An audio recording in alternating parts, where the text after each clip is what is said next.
We want to go now to Senator Lindsey Graham in Clemson, South Carolina. Good morning to you, Senator. Good morning. Thank you for having me. Iran has threatened to kick out UN inspectors within the next 3 weeks if sanctions are not lifted. You heard the president. Where do you think this stalemate goes from here?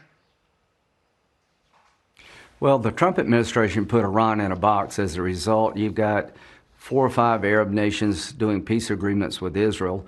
I think Iran is weaker today than they've been since the regime was started about 40 years ago. So if I were President Biden, I would keep the sanctions on until Iran changed its behavior. I would not want to go into an old deal with Iran because they've been up to no good for too long. So he's going to have 3 problems here: what to do with Iran differently than Trump, what to do with China different than Trump, and how to change Trump immigration policies without creating a run on the border. I would caution President Biden, because Trump did it doesn't mean it's wrong. So I would slow down if I were President Biden and reevaluate some of these Trump policies and keep them in place if they make sense. You've known the Biden family for years. Have you spoken to the president since inauguration? No, I haven't. Congratulations to him. He's the legitimate president. I talked to Secretary Blinken 2 days ago. I'm very pleased with what the Biden administration is proposing for Afghanistan.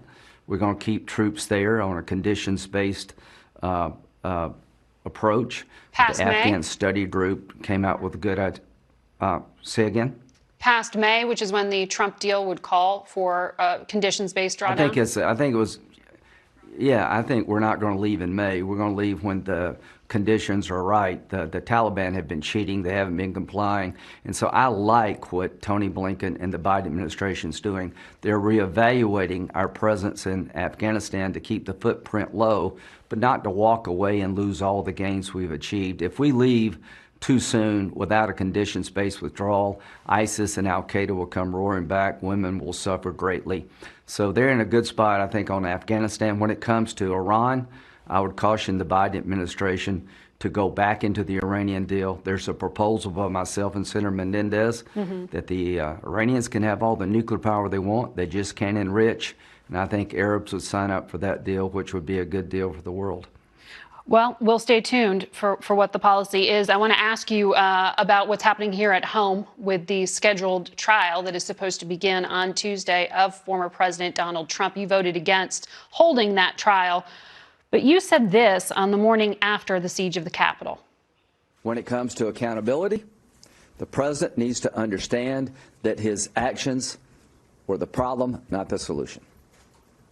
That the rally yesterday was unseemly. It got out of hand. It breaks my heart that my friend, a president of a consequence, would allow yesterday to happen.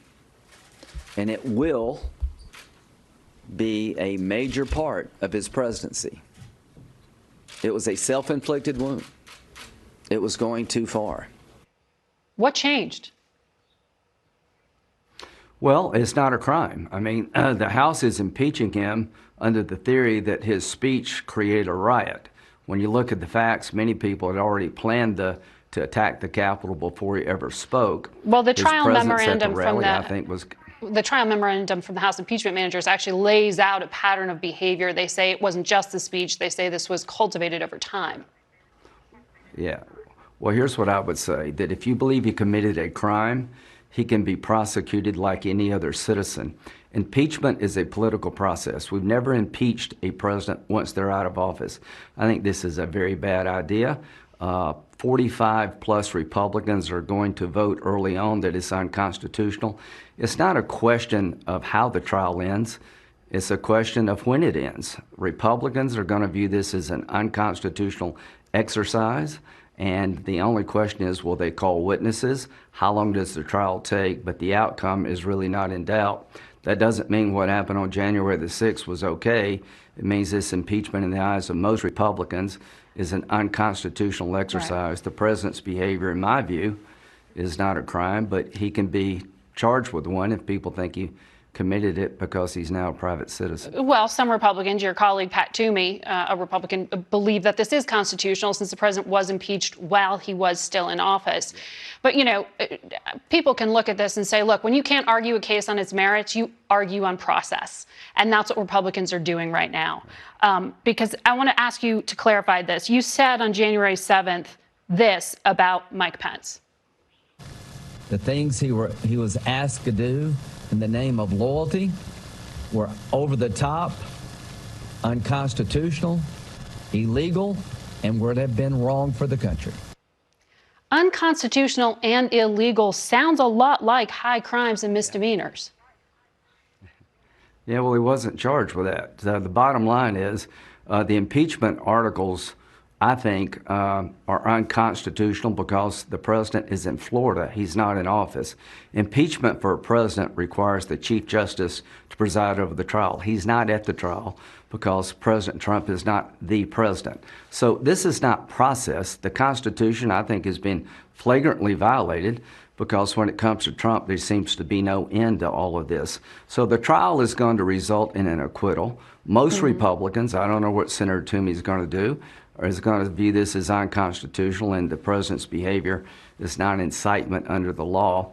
And the longer it takes, the worse off for the country, I believe. You said if the president committed a crime, he should be charged. Do you think any of the president's actions, the tweets calling for the rally, the language leading up to the rally, the lying to the public about the ability to overturn the election, what you described he said about Mike Pence, does any of that deserve a reprimand?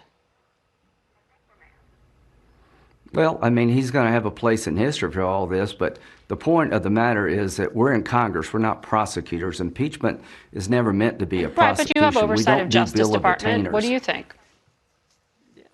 Yeah, I think I'm ready to move on. I'm ready to end the impeachment trial because I think it's blatantly unconstitutional. I'm ready to get on with trying to solve the nation's problems. And as to Donald Trump, he is the most popular figure in the Republican Party. He had a consequential presidency.